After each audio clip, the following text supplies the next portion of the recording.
My family stole $12,000 from my dead husband's life insurance, but when I found out they excluded my orphaned son from Christmas because he was too sad, I exposed them in front of everyone, and they never expected what I did next. I'm 34 years old. I work in marketing, and 2 years ago I lost my husband Michael in a construction accident. He left a life insurance policy of $300,000, and honestly, that money is the only thing that allows me to keep moving forward with my son Ethan, who's now 7 years old. But this story isn't about that. I mean, not really. It's about how my own family, my own mother and father, basically used me as an ATM machine while excluding my orphaned son from family gatherings because, and I quote directly, "It was too hard to have a sad child at Christmas." Yes, you read that right. My 7-year-old son who lost his father was too depressing for the Christmas party while I was sending them $1,000 a month. But I need to start from the beginning, because this is insane, and I need you to understand how we got here. Michael died 2 years ago in March. It was an accident at a construction site, something with scaffolding that collapsed, and I'm not going to get into details, because I still have trouble talking about it without my throat closing up. He was 36. Ethan had just turned 5. And suddenly I was a widow with a small child and a full-time job, and absolutely no idea how any of this was going to work. The first few months were, I don't know, like being underwater all the time. You know? Like I could see people moving and talking, but everything sounded weird and distant. Ethan would ask when Daddy was coming back, and I didn't know what to tell him beyond that he wasn't coming back, and watching him process that was 1,000 times worse than processing it myself. The life insurance came through about 4 months later. $300,000. Sounds like a lot of money, right? And yeah, it is a lot, but it's also the only thing that's going to support my son until he's an adult, pay for his college, cover emergencies, and basically compensate for the fact that his father isn't here anymore to help with all that. I put most of it in conservative investments and a savings account for Ethan's college. I kept about $50,000 in an emergency account. I didn't tell anyone the exact amount because, honestly, it wasn't anyone's business. But then, like 2 weeks after the money came through, my mom called me, and this is where things start getting weird. She said that she and my dad wanted to take me to dinner, just the 3 of us, something special to support me during this difficult time. I thought it was nice. You know? My parents aren't super affectionate normally, but I assumed Michael's death had made them reflect, or something. I went to dinner at that Olive Garden they like, because God forbid we go somewhere that doesn't have coupons, and everything was fine until we finished eating. Then my dad cleared his throat in that way he does when he's about to ask something uncomfortable and said, "So, how much did Michael leave you?" I just sat there with my fork in my hand thinking, is he seriously asking me this? But I tried to be diplomatic and said, "Enough for Ethan and me to be okay. You don't have to worry." And my mom literally put her hand on mine and said, "Honey, we're your family. You can tell us. We want to make sure you're making good decisions with that money." And the way she said it, like I was some dumb kid who was going to blow it all on shoes or something, made me angry. I told them I'd put most of it away for Ethan and that we had a good financial cushion. I didn't give exact figures. My dad nodded, but I could see he was annoyed that I wouldn't tell them the amount. I should have known right then that something was wrong. Now, before I continue, I need to explain something about my family. I have an older sister, Rachel, who's 37. Rachel is what I call the golden child. Everything she does is perfect according to my parents. She married young to Tom, a guy who works in sales and makes good money. They have 3 kids, and she lives like 20 minutes from my parents. I was always the weird daughter, the one who went to college, married late, had only 1 kid. My parents love me, I guess. But it's always been obvious that Rachel is the favorite. When we were kids, she got more expensive gifts, more attention, more of everything. I accepted it a long time ago because, well, what can you do, right? So about a month after that awkward dinner, Rachel started calling me. And these weren't normal sister calls asking how I was or how Ethan was doing. These were calls that started with things like, "Oh, Soph, you don't know what to do when the washing machine breaks and you don't have money to fix it?" Or, "The kids need school supplies, and this month is super tight." The first time I said I was sorry and hoped things would get better. The second time she directly asked if I could lend her $500. I told her no, that Michael's money was for Ethan, not for family loans. She got weird and said, Okay, I guess some people don't understand what it means to help family, and hung up. But here comes the part that still makes my blood boil. About 2 weeks later, we were all at my parents' house for a family dinner. This was about 6 months after Michael's death. I was still in that phase where everything reminded me of him, and Ethan was still having nightmares. We were there, the whole family, and Rachel suddenly says out loud, in front of everyone, "Hey, Sophia, thank God Michael died when he did. Right? I mean, that life insurance came through just when you needed it. It was like an answer to my prayers." I swear, time stopped. I looked at Rachel, who had this smile on her face like she'd said something normal, like she hadn't just suggested that my husband's death was convenient. My parents said nothing. Nobody said anything, and I just sat there with Ethan next to me, who was 6 at the time and was playing with his dinosaurs without paying attention. And I thought, did she really just say that? And nobody's going to say anything? I stood up and said we had to go. Rachel said, "Oh, don't be so sensitive." It was a compliment. A compliment. Calling my husband's death an answer to her prayers was a compliment. I took Ethan and we left. I cried the whole way home. I thought maybe Rachel would apologize, but she didn't.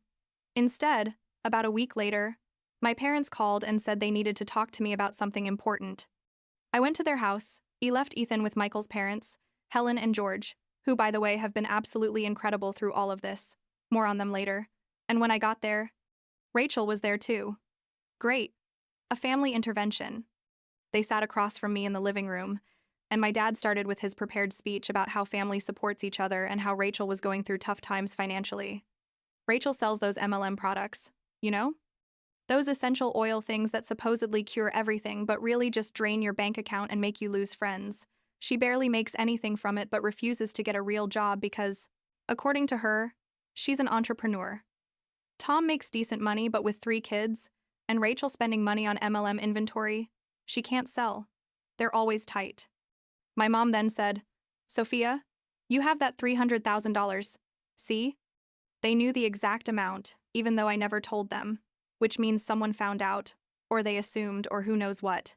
And Rachel is struggling. Wouldn't it be nice if you could help her? Just a little each month until she gets stable. Rachel was sitting there nodding with a martyr face. I said, "The money is for Ethan.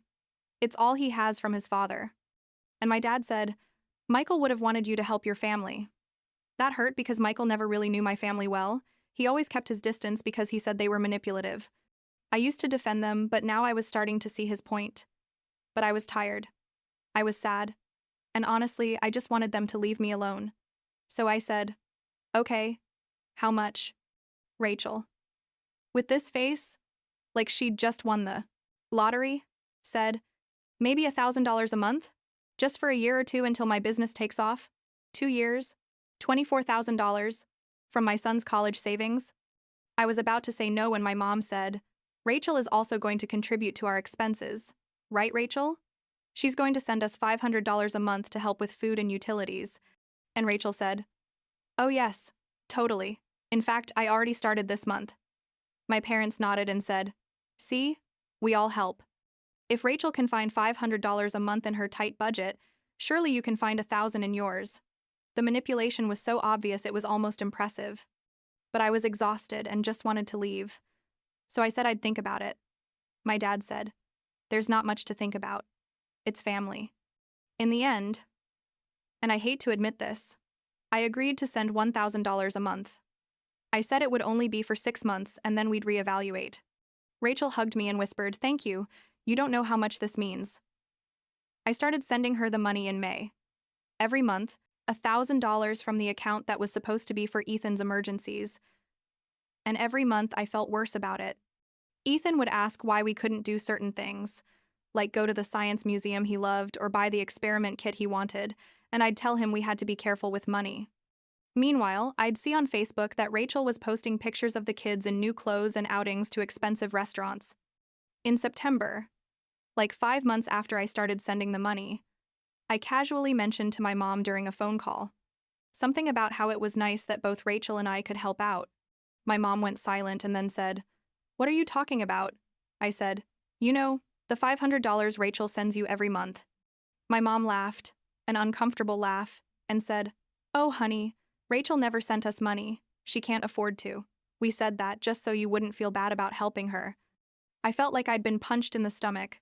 For 5 months, I'd been sending $1,000 a month, based on the lie that Rachel was also sacrificing. Not only that, but my own parents had coordinated that lie. I sat there with the phone in my hand, silent, and my mom said, "Sophia, don't be mad. We just wanted to make it easier for you." As if lying to me was for my own good. I hung up. Didn't say goodbye, just hung up. Ethan was at school, so I sat in my empty living room and cried. It wasn't just the money, though $5,000 is a lot. It was the fact that my own family had seen me at my most vulnerable point. I'd just lost my husband. I was raising a small child alone, and their first reaction was to figure out how to get money from me. And it worked. It had worked perfectly. I stopped sending Rachel money immediately. She sent me like 15 text messages asking where that month's money was. I didn't respond. Then she called crying, saying her kids were going to suffer because of my selfishness. I sent her a single text that said, "I know about the $500. Don't contact me." Again. She blocked me first, which was almost funny. I thought that was it.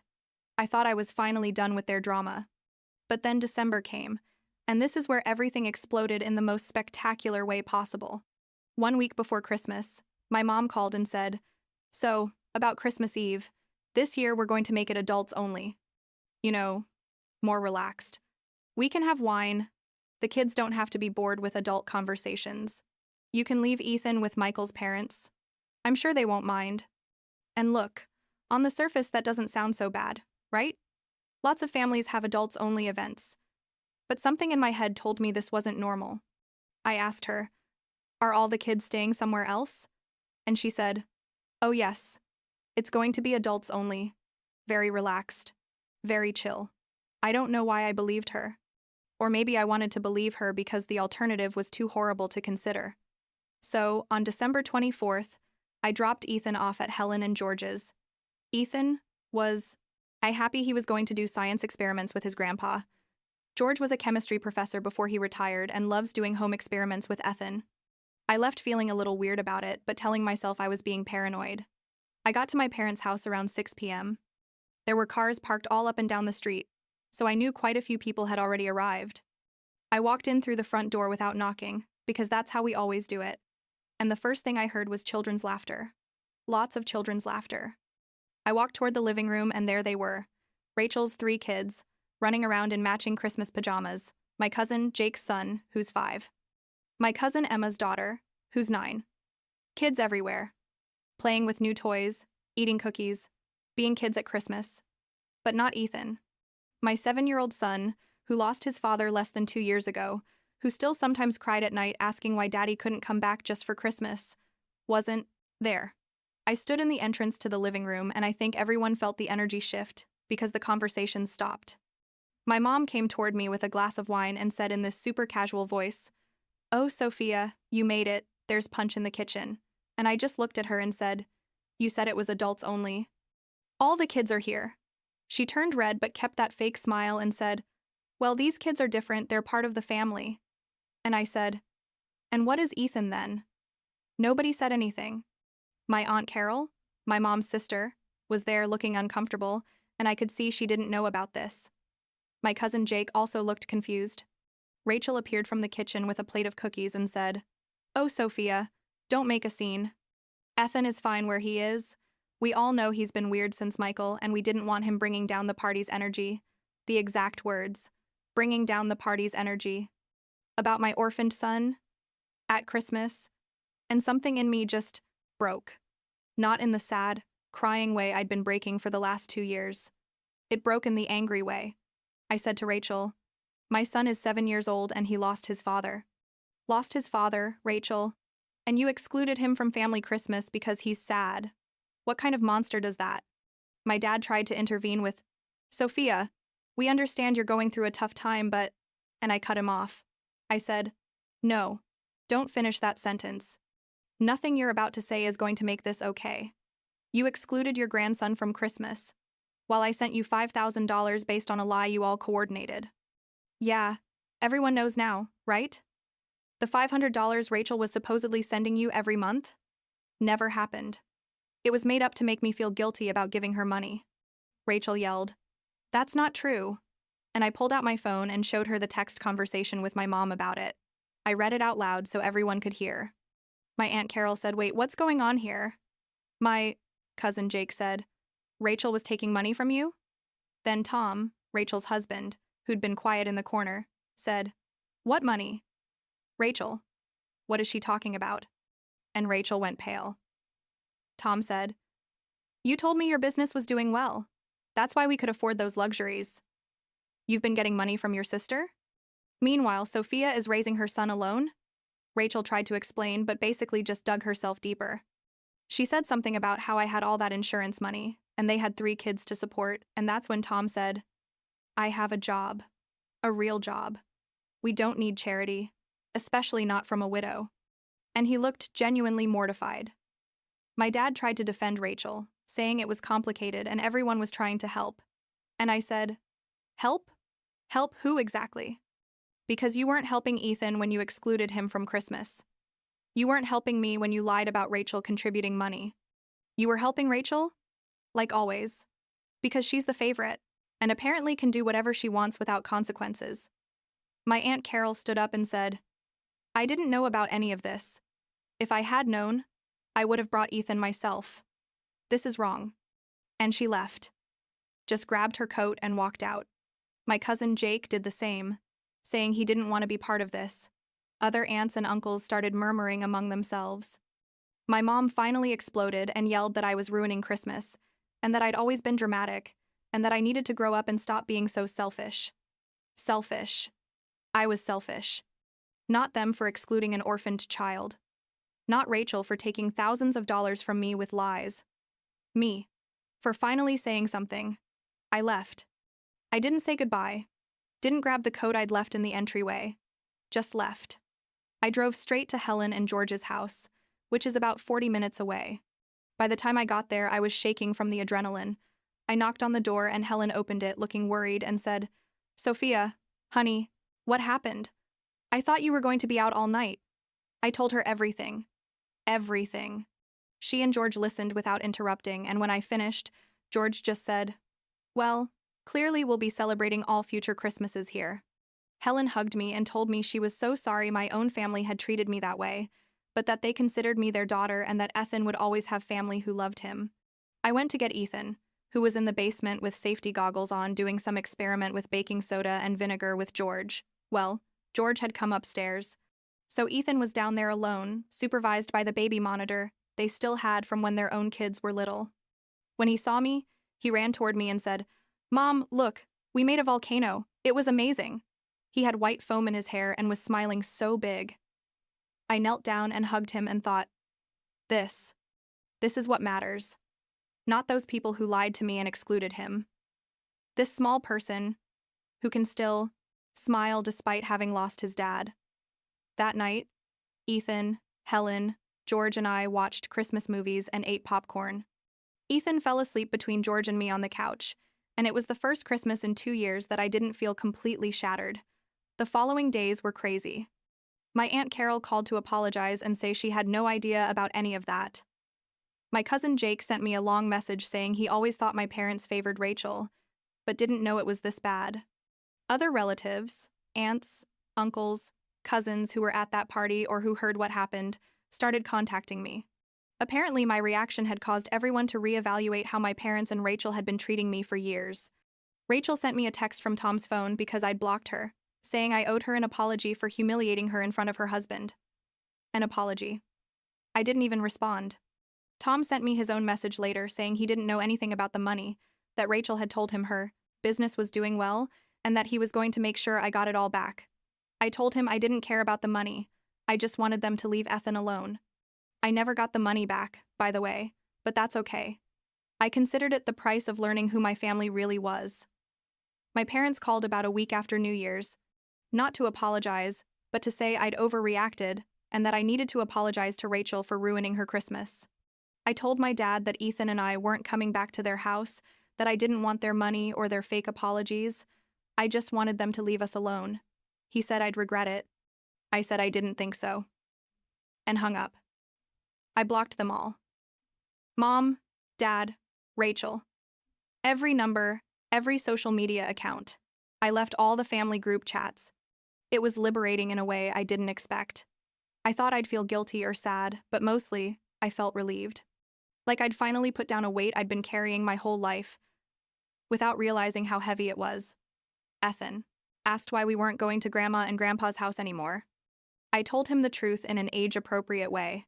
That sometimes people who are supposed to love us don't know how to do it well, and that it was okay to step away from people who hurt us, even if they're family. He asked if I would ever hurt him. I told him I tried very hard not to, but that if I did, I hoped he'd tell me so I could fix it. He nodded and then asked if we could do more science experiments with Grandpa George. I said yes. Now, like a year and a half later, things are good. Really good. Actually, the money I'd been sending Rachel now goes to Ethan's college fund. I've started going to therapy, which I probably should have done a long time ago, and it's helping. Ethan also goes to therapy to help him process his father's death, and he's getting better. He still has tough days, but he also has days where he laughs and makes jokes and is just a 7-year-old kid who loves science. Helen and George are basically his full-time grandparents now. Ethan sees them more than I probably saw my own grandparents when I was a kid. They take him to the science museum, buy him experiment kits, go to all his school presentations. George is helping Ethan build a robot with a kit he gave him for his birthday. It's the kind of relationship Michael would have wanted him to have with my parents, but better because it's real and not filled with manipulation. My Aunt Carol hosts family dinners now and always invites Ethan and me. My cousin Jake and his wife include us in things too. Turns out I have family who actually care about me. They were just extended family who'd been overshadowed by my parents and Rachel all those years. It's weird but nice to discover you have people in your life who value you when you stop chasing the people who don't. Last week, Ethan asked me if his grandma and grandpa, referring to my parents, were going to come to his science fair. I told him no, that we probably wouldn't see them. Again. I expected him to be sad, but he just said, "That's okay. Grandpa George said he'd come and he knows more about science than anyone anyway." And that was it. For him, it's already moved on.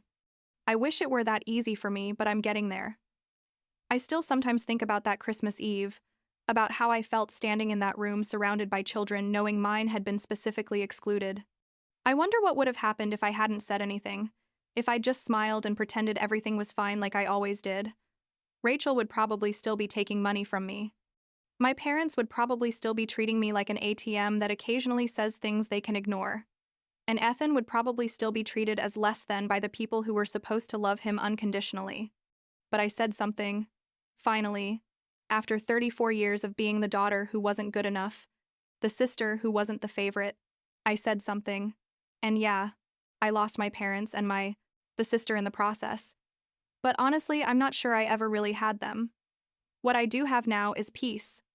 I have boundaries. I have a son who's learning it's okay to stand up for himself. And I have a real family in Helen and George, and in the relatives who turned out to be better than I expected. The other day, Ethan and I were cooking dinner, something simple like pasta, and out of nowhere he said, "Mom, I'm happy. I just wanted you to know, and that's all I need, you know? All the rest, all the drama and betrayal and money and lies, it doesn't matter as much when your kid tells you he's happy. We still miss Michael every day. That's never going to change, but we're okay. We're going to be okay. And if my biological family ever realizes what they lost, well, that's their problem, not mine."